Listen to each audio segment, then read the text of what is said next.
Daisy. And I'm Terri. And this is the Monday Mindset Podcast, where we talk about things of interest to us and hopefully to you. So let's get started with episode number 26. In this week's episode, Daisy is going to share something of interest with us. Daisy, what have you found?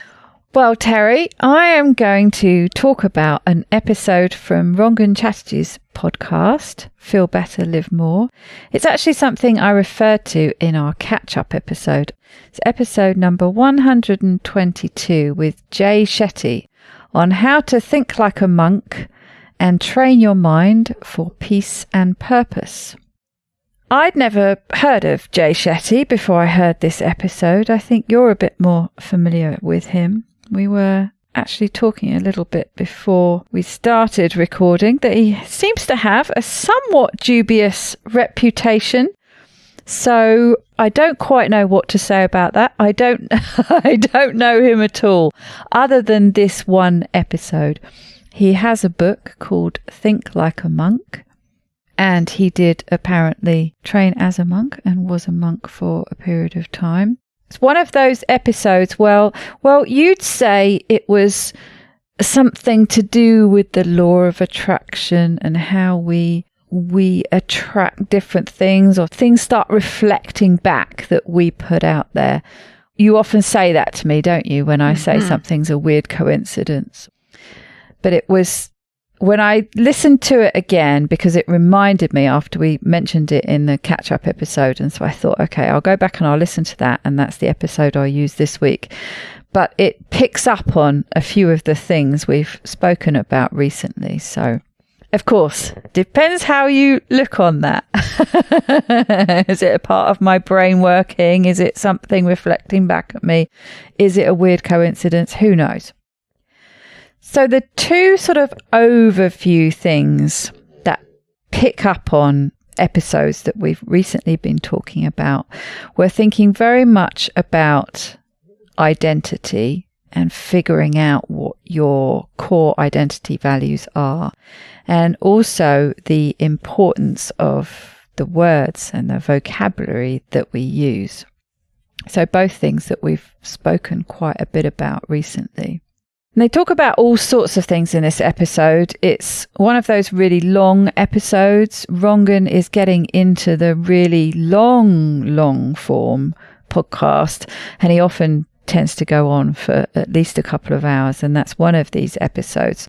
So I'm really just pulling out a couple of things they spoke about, really. They did talk a fair bit about meditation, which is something that Shetty's really into. And they went on to talk about all sorts of other things where I left off, about childhood attachment styles and all sorts of other things. But these were the two things that I pulled out that I found particularly interesting. And he kicked off saying that we all tend to live in our own little bubbles generally. And they were both saying actually that the real importance of staying curious and thinking about the people you tend to surround yourself with and the kind of energy that goes back and forth between you and them, and think a little bit about the kind of influence that has over your well-being, I guess, and potentially breaking out of that bubble sometimes if you need to. And he talks about how important it is to start with your identity and get to the root of issues rather than trying to treat symptoms. And he was talking about how much he was very taken with Rangan's approach as a GP, that this is something that he's struggled with a lot, that he doesn't like the general approach that you treat the symptoms rather than trying to get at the root cause of what's going on. And that's something that he's very much tried to bring into his own practice, and that he's done with the TV shows that he's done. He's done a few series of a UK program called Doctor in the House, where he literally goes and lives with people, I think for about 6 weeks, to really observe what's going on and trying to find out what's at the root of the problems. And he has a book, I think it's called The 4 Pillars of Health. He certainly talks about 4 pillars. And so he really looks at all the other things that are going on, a real holistic approach like sleep and social connection, as well as diet and exercise, and wants to try and take in the whole picture. And Shetty goes on to talk about the importance of how we see ourselves, or potentially the lack of importance or the less importance that we should place on it. And he cites a quote that apparently is from the late 1800s from a man called Charles Horton Cooley. It's a bit of a brain twister, but it's so relevant today. It's really, somebody could have written it today. The quote is, "The challenge today is, I'm not what I think I am. I'm not what you think I am. I am what I think you think I am." He says we live in a perception of ourselves, and we tend to so often base how we feel about ourselves on what we think someone else thinks about us. And potentially we start pursuing things in life because we think other people value them. And we start thinking about stuff because of how we see others behaving towards someone who has stuff. And he spoke about his own childhood at school, and he was talking about some fancy trainers. But I think we can all think of something. I can think for me, when I was first at secondary school and everyone was wearing Fred Perry jumpers was the thing. I think it was sort of golfing attire, whatever it was, that was the trend. And if you didn't have Fred Perry jumper or whatever it was, I didn't have. But the point is that everyone gathered around the people who had the stuff, whatever the stuff was. And so we kind of develop this sense of the people who get the love, the people who get the attention, are the people who have the stuff that is perceived of as having value. So we start associating having things with having value. He says what's important is to pursue your truest self and make sure that your goals are in alignment with your truest goals and yourself. And he talks about authentic alignment. He says it's not about not having goals, just making sure that those goals are yours and not somebody else's, or not what you think are somebody else's. It's all about uncovering what are our actual core goals. So how do we find our own identity and live our truest lives, as he calls it? And he talks about thinking about why you are doing things, and are they motivated by your own inner desires? And he says really what it comes down to are what we value. The 2 ways of assessing value are how you spend your money and how you spend your time. And the thing he focused more on was how you spend your time. And lots of time gets spent doing all the normal things like sleeping. I can't remember how many years he cited. Something like it's about a third of our time, isn't it, that we spend asleep. And listed off all these long periods of time that we spend doing all the things. And actually, the amount of free time we have is fairly short and fairly precious. So it's really important to think about how you're spending that time. And he spoke about different studies that have been done, and they show that people who value education over entertainment are the kind of people who have more meaningful, purposeful lives and who tend to be healthier and wealthier. So those who invest time in education over entertainment. And he talks about doing a regular value audit. And he suggests writing down 3 things that you're currently pursuing in life. And then thinking about, is that your desire? Are those your dreams? Or is it coming from an external pressure? You know, are these dreams and desires somebody else's? Or are they some kind of external pressure as in maybe parents' expectations that you're going to train as a doctor, for example, or that you feel the pressure to drive a certain car or whatever it is. So really try and examine whether they're your desires, these things that you're currently pursuing in life. And then think about, when you've examined that, do I still want to pursue that? Or maybe I should change it to something else or drop it altogether. And then this is something that he says, which I thought sounded quite poetic. Don't build sandcastles that the waves of time will eventually wash away. So he's talking about these things that you pursue in life. Make sure that they have strong foundations that are tied with your identity, with your core values. And Rangan talks about writing down your core values and really trying to figure out what they really are. And while you're doing this value audit, think about the gap between your intentions versus your real behaviour. This can be really hard to do because it's a lot easier to see it in others than in yourself. I'm sure we can all think about people who outwardly say things, maybe on social media, for example, but then their behaviour behind the scene contradicts the facade they're displaying to the world. It's often something very easy to see somebody else doing, but it's a lot harder to examine in your own behaviour.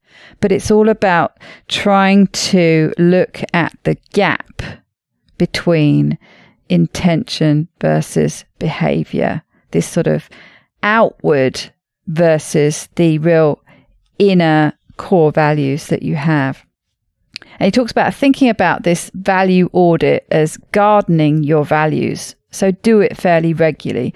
Think about with gardening, what's the purpose of doing that? You pull out the weeds and then you plant new seeds that will grow. And if you don't garden reasonably regularly, if you leave it untended, then weeds start to grow, bugs start to come in, it starts to attract dust and bugs and gets covered in a layer of stuff that keeps building. And I absolutely know that from my own land.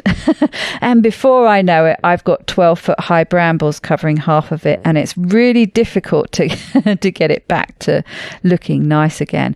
And that reminded me as well of the maintenance, destruction, creation episode.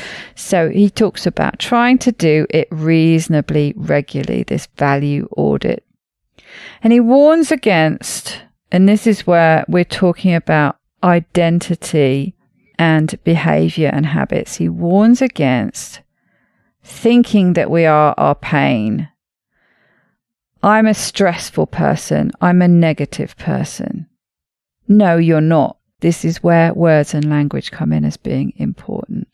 You've just adopted some negative habits, or you're going through a stressful time. You're not unhealthy. You've just adopted some unhealthy habits. This is where you need to disconnect between you and your habits. You aren't your habits. And Rangan chimes in here about how this is something that he regularly brings up in his own family with his wife and his kids around the table. They talk about their language and talk about how their thoughts and their words are really important. And it's very important to think about how you say things, because we use words to create our reality. Jay mentions how we often work within a very restricted vocabulary when it comes to emotions. He says, think about it. When somebody asks you, how's it going today? Most people will tend to use a handful of answers. It's okay, good, bad, or fine. Very restricted. And he said we need to expand our emotional vocabulary. He talks about something called the Harvard Emotional Vocabulary. And this shows you other meanings within words. And really start trying to explore our feelings within this overused, limited vocabulary. It says we have a tendency of not expressing ourselves clearly, and so we don't then tend to get back what we want from other people. And it's a really good idea to get much better at understanding and articulating ourselves so that we not only express ourselves better, but we give other people the opportunity to respond how we want them to. Because if we don't use enough of a palette of language, how can we expect them to really understand what we're feeling and therefore respond appropriately? So Daisy, I'm wondering, as you listen to this, and then I know you said you went back and listened to it again, what are your thoughts about how you take this forward into your life and make what he's saying part of your practice? You know, I think quite a few of these things, I think maybe one of the reasons this episode resonated with me is possibly because I've started doing some of the things. I've started really trying to think about and explore that difference between who am I really and, you know, what are my core values. And this year in particular has been a big year of change for me, where I've really, and a lot of that, especially with your help, is really thinking about, maybe it's partly getting to that sort of age, but really thinking about, what do I want to do with my life? What is really important to me? And it has been something that has bothered me and been quite a focus for me about what other people think about me. And so what kind of life I'm building, perceived on what I think. And of course, it's not based on what other people necessarily think, on what you think they think. Mm-hmm. And it gets so sort of twisted up. And I think to sort of free yourself from that bit and let that all fall away and really start to think about, I like this idea of a value audit and really figuring out, what do I want? What am I pursuing? What do I want to pursue? And it kind of sounds easy until you really start to think about it. And then when you start taking some of the layers off, I think sometimes you can be a bit surprised with things you thought you wanted turn out to be a bit different. Or if you approach things just with a really open curiosity, different potential avenues will pop up. Yeah, I think for me, as I listen, that's one of the big pieces. It reminds me of a strategy that gets used in various therapeutic settings called a values card sort. Oh, I think you've mentioned that before. Yeah, so helping yourself really determine, am I living congruent with what's important to me? And so if you have a stack of cards that have values on them, and that you might sort them into piles of very important or most important, important or not important. And so if reputation, let's say, falls very low in importance, then posting on social media might not be a great place to spend your time, because it's really earning you something that's not high enough value in what you want to have in your life. And so I think as you were talking, that's what I was kind of really focusing on, is I think I don't do that often enough, is really think about, are the things I'm working toward and putting effort and energy into, are they congruent with what is important in my life? And I like his idea of doing a values audit. Maybe every couple of months I should come back to that idea, and because I think it's easy to get away from it and start to just kind of maybe wander around doing things because you're used to doing them, versus, does this support where I want to be headed and the life I want to be living? So I think that's a great tool that I'm going to take away from this episode of, I need to check in with myself on a more regular basis about those values. Yeah, because it is so easy, isn't it, just to get stuck in a cycle of routine. Mm-hmm. And I know I keep saying we come back to this whole creation, maintenance, destruction cycle, but it just keeps making me think about that and how easy it is and how comforting it is to get stuck into that maintenance cycle. And it can be really difficult to break out of it. But yeah, I think having a regular values audit to make sure that, you're in the right part. Mm-hmm. And I think we also can I know I do, and I think a lot of us do get bogged down in what we are supposed to be doing or have to be doing, that we stop really assessing what are we doing those things for and what do we really want. And then again, working toward those values and goals. Yeah, so I guess that is our task for this week, to do a values audit. Sounds like a good plan, something to get us both rechecked in with ourselves and where we're headed. So hopefully all of you listeners will be able to take something from this episode, and you may also be interested in further exploring some of Jay Shetty's work. And I hope that you have a great week. Have a great week.